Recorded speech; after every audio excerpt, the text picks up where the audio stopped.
जम्मू संगवारी मला राम राम जय जोहार छत्तीसगढ़ संगवारी हो। मैं हूँ मुस्कान और मैं आप मन ये बताए बर आए हूँ कि मैं आप मन बर एक चैनल लेके आया हूँ जेकर नाम है अमृत स्वर। आप मला ज़्यादा कुछ नहीं करना है, आप मन जाओ चैनल ला लाइक करो, सब्सक्राइब करो और घंटी के बटन ला जरूर दबा दे। राम राम जय जोहार जय छत्तीसगढ़।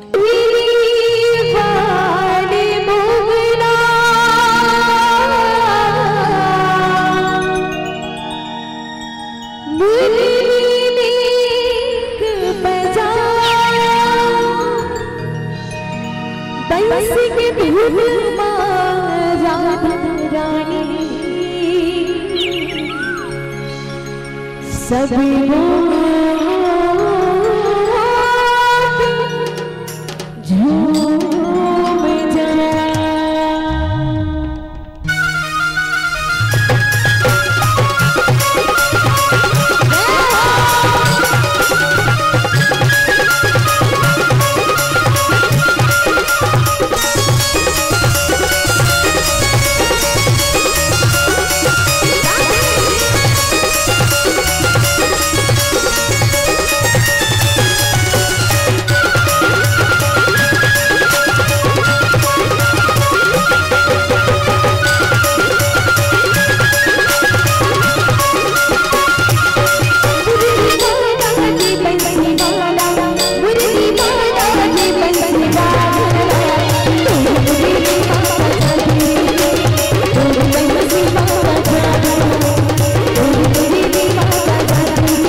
अंतिम भजन है।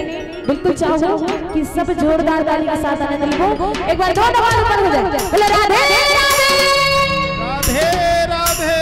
का करते जाकर हाथ ऊपर ओकर किस्मत सुपर से ऊपर है ना। तब खुर्सी के बैठो या मैं जबकि है निवेदन करता हूं कि एक बार प्रेम से जयकारा लगाओ और दोनों बात कर देते बोल भगवान बिगड़ी लाल की अभी कोई ताली के साथ ये पूरी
बोलिया राम चंद्र की बोलू मापति महादेव की